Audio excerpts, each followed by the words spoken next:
there is one house that feels different. The moment you see it, something inside you tightens. A subtle pressure in your chest. A feeling you can't explain. Like the house is aware of you, watching, waiting. This is the Villisca Axe Murder House, one of the most disturbing crime scenes in American history, and a place many believe never truly let go of the horror that unfolded inside its walls. The story begins in Villisca, Iowa, in the summer of 1912. At the time, Villisca was the kind of town people trusted without question. Doors were rarely locked. Neighbors borrowed sugar from one another. Children played outside until sunset without fear. Serious crime simply wasn't part of daily life. The Moore family embodied that sense of safety and normalcy.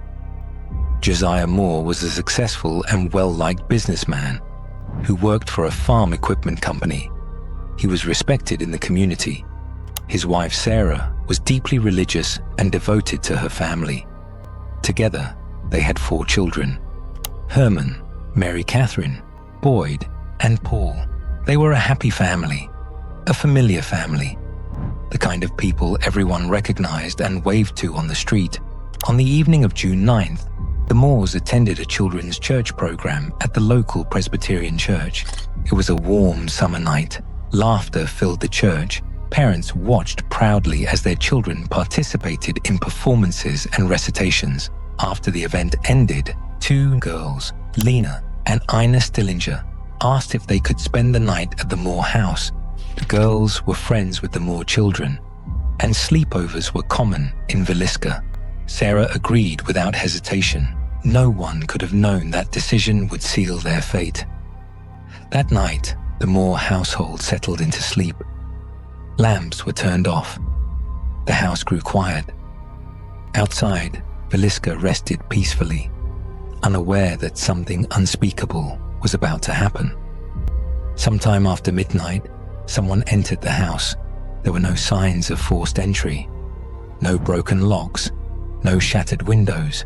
Whether the intruder slipped through an unlocked door or had been watching the house and waiting, we will never know. What we do know is that the intruder did not bring a weapon with them. Instead, they walked to the backyard shed and retrieved an axe, the Moore family's own axe. Then they returned inside. The killer moved silently through the darkened house. No rush, no panic, only patience. They may have stood in the hallway for a moment, listening to the sound of 8 people breathing softly in their sleep. The first attack happened in the parents' bedroom. Josiah Moore was struck first. The blow was delivered with such force that it nearly split his skull in 2. Sarah was struck moments later, before she had a chance to wake or scream. The killer then moved to the children's rooms. Each child was murdered in their bed, some struck repeatedly. Evidence later suggested that at least 1 child woke up during the attack and attempted to escape.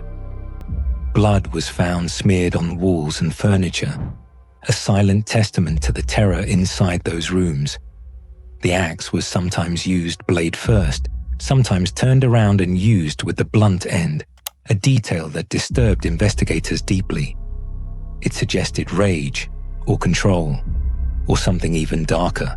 Finally, the intruder climbed the stairs to the guest bedroom, where Lena and Ina Stillinger slept.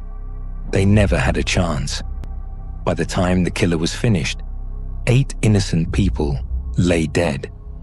But the murders themselves were only part of the nightmare. After the killings, the intruder didn't flee. They stayed. They moved calmly through the house, covering every mirror and window with cloth or clothing. Even the glass panels in the doors were hidden from view. The victims' faces were covered carefully, as if the killer couldn't bear to look at them, or didn't want something looking back. In the kitchen, food was left out. A plate of uneaten food sat on the table. A bowl filled with water and bloody rags suggested the killer had taken time to clean themselves before leaving. This was not someone in a panic. This was someone comfortable, Perhaps the most disturbing discovery was made in the Stillinger girls' room. Investigators found evidence that the killer had lingered there the longest. The positioning of the bodies and the condition of the room suggested the intruder may have stood there in the darkness, watching long after the girls were dead. When the sun rose and the bodies were discovered, Villisca was never the same. Crowds gathered outside the house almost immediately. The crime scene was contaminated as townspeople wandered through, touching things, whispering in disbelief. Parents clutched their children. Fear spread like wildfire. For the first time in the town's history, doors were locked at night. The investigation quickly spiraled into chaos. Suspects were arrested, interrogated, and released. A traveling preacher, a former co-worker of Josiah Moore, a man suspected of committing similar axe murders across the country. Confessions were obtained under questionable circumstances and later recanted. Evidence was mishandled. Leads went cold. The killer was never caught. Years passed, then decades, and slowly, the house began to earn a reputation that went far beyond true crime. People who entered the home reported strange experiences, footsteps echoing across the wooden floors when no one else was there, doors opening and slamming shut on their own, lights flickering without explanation. The most common reports involved children. Visitors claimed to hear faint giggling in empty rooms. Soft whispers carried through hallways, the sound of small feet running upstairs, followed by sudden silence. Some visitors reported something even more disturbing, screams, brief, terrifying, as if replaying the moment of violence itself. Over time, the Villisca Axe Murder House became known as one of the most haunted locations in America. People who stayed overnight described being touched by unseen hands, tugged at while sleeping, pushed without warning. Some woke to find scratches on their bodies. Others reported intense pressure on their chest, like something heavy was pinning them down. Paranormal investigators eventually took interest. During one overnight investigation, a group placed a small toy ball on the floor and asked if any children were present. For a long moment, nothing happened. Then, slowly, the ball began to move, rolling gently across the floor, then faster, changing direction. There was no visible cause. Even more unsettling was the audio they recorded. A child's voice, soft but clear, whispering into the darkness, "Don't go upstairs." Ignoring the warning, the investigators climbed the staircase. Moments later, one of them collapsed. He later said it felt like his chest was being crushed, as if something invisible had slammed into him with overwhelming force. Many believe the attic is the darkest part of the house.